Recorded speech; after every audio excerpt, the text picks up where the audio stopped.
Welcome back to New Day Northwest. For women who dream of starting a family, being diagnosed with endometriosis or fibroids can at first be devastating news. About 1 in every 15 women with infertility has fibroids, and if an affected woman does become pregnant, it can certainly add some complications to the pregnancy. As for endometriosis, it is estimated that as many as 40% of women living with the condition are infertile. But today, thanks to cutting-edge new procedures and advances in medical care, women with fibroids and with endometriosis are not only recovering from their conditions, but having healthy babies as well. I'm joined today by Dr. Paul Lynn from Seattle Reproductive Medicine and also Michelle Eaton, who is a patient. Welcome to you both. Dr. Lynn, tell me a little bit about the symptoms of fibroids and endometriosis and why they cause such problems. Well, the most common symptom is no symptoms, actually, but when you do have some fibroids, you have menstrual irregularities, and you can have frequent urination or constipation. With endometriosis as well, it can also have issues with menstrual irregularities, but mostly painful periods. The most common, though, is absolutely no symptoms at all. Which is a real problem because obviously then you run into fertility problems and you don't know until you check that out that you've got this problem. And as I mentioned with the statistics, these are fairly common things for women. Yes, absolutely. So it can be very, very difficult to distinguish whether someone has endometriosis or fibroids because the symptoms can be interpreted as being absolutely very normal for a woman. Right. Well, now, Michelle, you were diagnosed with fibroids at age 26, right? You chose to have the surgery. Tell me about that time in your life. Well, at that point, we had been trying for a while to get pregnant, and when I was diagnosed, it was actually a relief to know that there was a reason behind why we were possibly having problems, and so that's the reason I decided to have the surgery. Right, and it was successful because?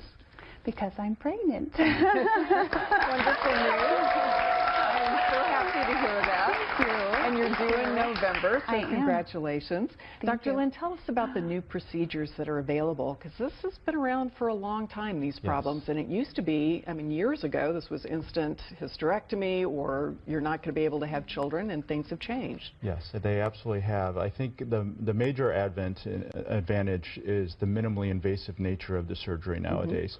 You used to have big incisions, several days in the hospital, but now we can, especially with Michelle, we can remove these fibroids or we can remove the endometriosis with same-day surgery. They come in, have the surgery done in a few hours, and then they're going home. It's what we call belly button surgery, the laparoscopy, right? And we're looking at some video of all of this going on. I have absolutely no idea what we're looking at, but that's the uterus, and that's actually the fibroid coming out right there. Great. Sorry for the grossness of it, but you know, that's what we're dealing with. So what is ablation therapy? Ablation therapy is in reference to endometriosis, is the burning of endometriosis. Ablation can often be a remedy to remove endometriosis. But there are many, many techniques, and ablation isn't necessarily the only technique. The only one. How often are you able to get endometriosis under control sufficiently for a woman to have a successful pregnancy? Nowadays, with the current medications that are available in combination with the surgery, it's actually very, very successful. So hysterectomies are should be almost unheard of at this stage. Boy, you're able to control it with both combination therapy. That's good news. So what was it like when you discovered you were pregnant? I was thrilled. It was 2 months after my surgery, and so I was very surprised. We'd been trying for about 4 years, and so we're just thrilled, and we still are.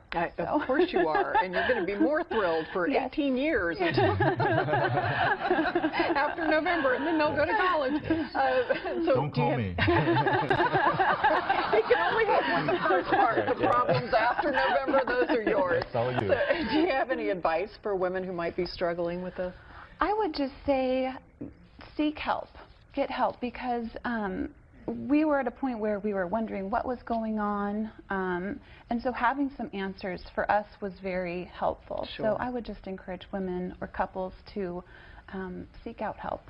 Well, I've been in your shoes. I know what that struggle is like, and when it's successful, it's the best thing in the world. It truly is a miracle. So congratulations. Thank you very Dr. much. Lynn, thank you. Thank you for having us. You have a great profession. It must be very nice to help people create families. Oh, it's the most favorite thing that I do. I would just do think that would every be day. magnificent. It's so Thank cool. you so much. If you'd like to speak with a physician from Seattle Reproductive Medicine about fibroid surgery or endometriosis, or to have a fertility assessment, we have all of their contact information on our website.